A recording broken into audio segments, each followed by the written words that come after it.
Bueno, hemos logrado sobrevivir hasta el final. Eso significa que ustedes son muy pacientes y muy generosos, ¿eh?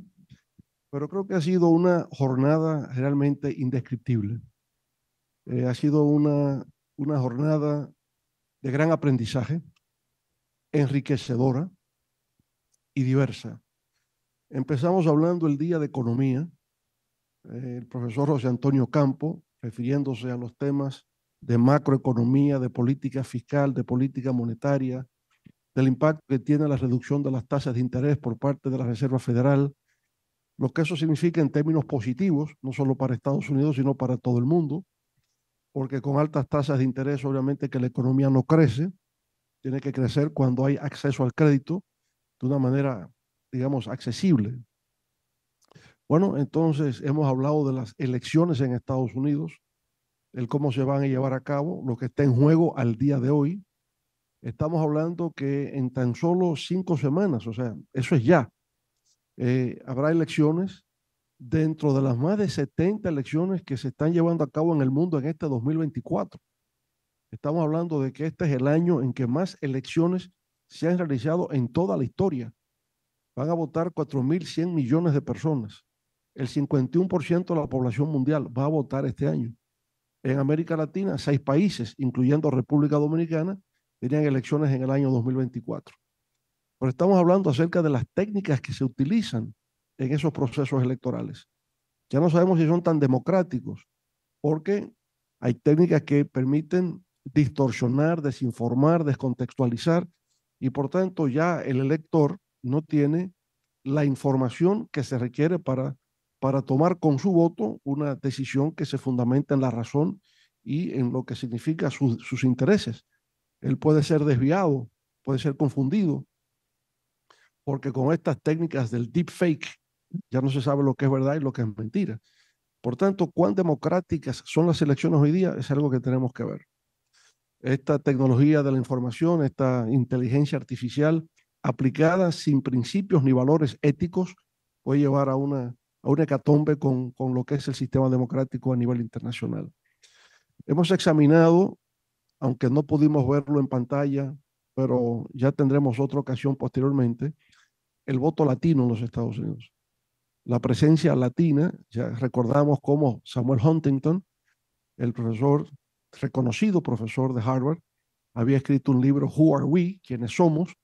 Y decía que la principal amenaza, el principal desafío que tienen los Estados Unidos es la presencia de la comunidad hispana. O sea, que los latinos representan un conglomerado demográfico que irá creciendo en el tiempo y es el principal desafío interno. Recuerden ustedes que él había escrito antes el choque de civilizaciones, diciendo que después del fin de la Guerra Fría, el desafío mayor a nivel internacional era el choque de civilizaciones, como la civilización anglosajona, la civilización islámica, la cristiana, la latinoamericana, porque lo tiene como categoría, entrarían en choque en sustitución de los valores ideológicos tradicionales. Así que vio el tema internacional y lo vio a nivel de Estados Unidos. El desafío a Estados Unidos es la creciente población latina. Y decía el profesor de Pew Research Center, ¿verdad, Mark?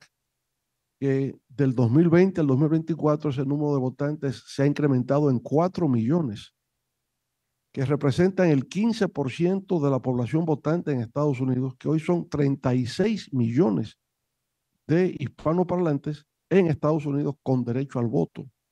Ahora, sabemos que no es un voto homogéneo. No podemos hablar de un bloque latino como homogéneo, es muy diverso, es muy heterogéneo y va también a diferenciarse dependiendo del lugar. Aunque no lo vimos en detalles aquí, profesor Gamarra, pero es posible que el voto de los cubanos en Miami o en la Florida sea muy diferente al voto de los cubanos en New Jersey. ¿Eh? Entonces, donde había un senador, hoy ha caído en desgracia, pero un senador de origen cubano de New Jersey que representaba el Comité de Relaciones Exteriores del Senado. En fin, entonces no es un bloque homogéneo, es muy diverso y pueden votar ciertamente por los republicanos, aunque Donald Trump se ha caracterizado por insultar a los latinos. a los latinoamericanos sobre todo. Bueno, entonces, viendo todo esto, cómo funciona la economía norteamericana, cómo hemos visto eh, el impacto que va a tener en América Latina las posturas sobre temas económicos de un Donald Trump o una Kamala Harris, si el hecho de hablar hoy día de aumentar aranceles, de crear barreras al comercio, va a significar, aunque no lo tocamos, se me quedó en la mente, estamos entrando en una etapa de desglobalización, porque si Estados Unidos planteaba antes acuerdos de libre comercio, reducción de aranceles, acceso a los mercados, liberalización en todos los sentidos, y hoy día de lo que se está hablando es cómo dificultamos la entrada de mercancías a las aduanas norteamericanas, aumentando los aranceles. Entonces quiere decir que la era de la globalización ha terminado. Proteccionismo significa abandonar la globalización como lo entendíamos 30 años atrás. Hay que ver cómo todo esto evoluciona. Lo que sí estamos viendo es que el mundo se mueve a gran velocidad. Vemos inteligencia artificial, las elecciones que están teniendo lugar, los cambios en las políticas económicas, al mismo tiempo que hay grandes tensiones geopolíticas, al mismo tiempo que hay conflictos, viejos conflictos que se han renovado, como es el que tenemos hoy día en el Medio Oriente, el temor de que ese conflicto escalara y que eventualmente traiga al primer plano las grandes potencias, como tal vez puede estar ocurriendo. Jamás atacó a Israel hace prácticamente un año. Dentro de 4 días se cumplirá el primer aniversario de ese ataque de Hamas a Israel. Todo el mundo ha condenado esos ataques como un acto de terror. Al fin y al cabo eran unos jóvenes que estaban en un festival musical que fueron desafortunadamente afectados, otros secuestrados, pero si bien Israel ha tenido el derecho a defenderse, a la legítima defensa, aún en el ámbito del derecho, la legítima defensa se hace en términos proporcionales. No hay legítima defensa cuando se utiliza armas, mecanismos que vayan más allá del daño infligido. Entonces, no cabe duda que ha habido un exceso en la reacción de Israel, pero jamás atacó por una razón, que hay que entenderla. Recuerdo hace ya unos 15 años aproximadamente que hice una visita oficial de Estado a Jordania y tuvimos una larga conversación con el rey de Jordania. Y en esa conversación lo que quedó claro es que el problema más importante que tenía el Medio Oriente, eso viene del 48, pero todavía 12, 15 años atrás, decía el rey de Jordania, el problema real que tenemos en la región es que no se ha resuelto la cuestión palestina. Y hasta que no se resuelva la cuestión palestina, no habrá paz en el Medio Oriente. Pasó el tiempo, llegó Donald Trump, los acuerdos de Abraham, y se entendía que el tema palestino había desaparecido. Los países del Golfo, los Emiratos Árabes Unidos, Dubái, Qatar, llegaron a acuerdos con Israel. El mundo árabe estaba llegando a acuerdos con Israel. Parecía que el tema palestino había desaparecido. Los ataques de Hamas era para traer el tema a colación, porque lo único que faltaba era que Arabia Saudita llegara a acuerdos con Israel.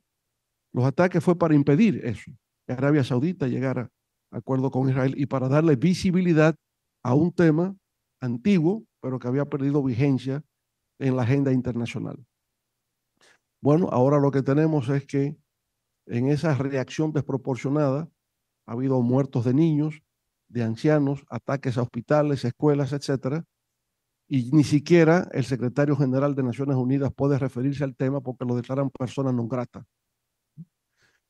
Y en ese contexto, no solamente ha habido ahora una ofensiva militar frente a Gaza, también en el Líbano, con el aliado de Hamas, que es el grupo de Hezbollah, han eliminado a la figura central, Hassan Nasrallah, ¿no? Y a un segundo comandante lugarteniente. Entonces, incursión territorial en el sur del Líbano. Irán siempre ha asistido a Hamas y a Hezbollah, y entonces con la muerte del principal líder de Hezbollah, ahora ha habido un ataque, ¿no?, de Irán hacia Israel. Israel ha dicho que va a responder y obviamente que lo que se quería evitar era el escalamiento de esa guerra que hoy día está ahí. Detrás de Irán está Rusia. ¿En qué momento ya la guerra de Rusia y Ucrania podría extenderse un apoyo a Irán frente a Israel, a quien el presidente Biden dice que apoya directamente, a quien el primer ministro de Gran Bretaña dice que apoya directamente, apoyan a Israel? Entonces el mundo está entrando en una fase complicada de mucho peligro, de mucha peligrosidad. Hoy el presidente Biden le ha pedido a Israel que si produce sus ataques contraofensivos a Irán, que no toque los lugares nucleares, los nuclear sites, que no los toque por el efecto que todo esto puede tener. Bueno, hemos discutido todo esto en el día de hoy, esos temas de geopolítica, temas de geoeconomía, situación interna de los Estados Unidos, las elecciones, el impacto económico que tendría en América Latina, el rol de la tecnología. Hemos discutido muchas cosas. Entonces, lo que queremos pedir a todos los panelistas es que nos puedan presentar por escrito sus intervenciones en el día de hoy para que las podamos editar y publicar un texto en forma digital y de manera impresa para que los puedan leer, puedan reflexionar más detenidamente de todo cuanto se ha discutido aquí en el día de hoy y ya luego podemos crear algún círculo de reflexión vía digital. Tenemos los nombres de todos los que han participado y entonces poder discutir más a fondo cada uno de los temas, porque lo que queremos hacer con este foro es pedagogía y eso significa una mejor comprensión de lo que pasa en el mundo, lo que ocurre en nuestro entorno y cómo nos comprometemos en una lucha por construir una mejor humanidad. Nos sentimos altamente satisfechos por consiguiente de lo que hemos logrado en el día de hoy en este foro sobre América Latina y el Caribe. Y yo creo que debemos todos congratularnos, ustedes como audiencia participativa, y también nuestras congratulaciones a todos los panelistas que han estado magníficos, que han dado lo mejor de sí para tener una comprensión precisa de estos elementos que están generando grandes y profundos cambios en toda la humanidad. Así que gracias por acompañarnos hasta este final y ya estaremos en contacto con ustedes. Bueno, muy buenas noches. Muchas gracias.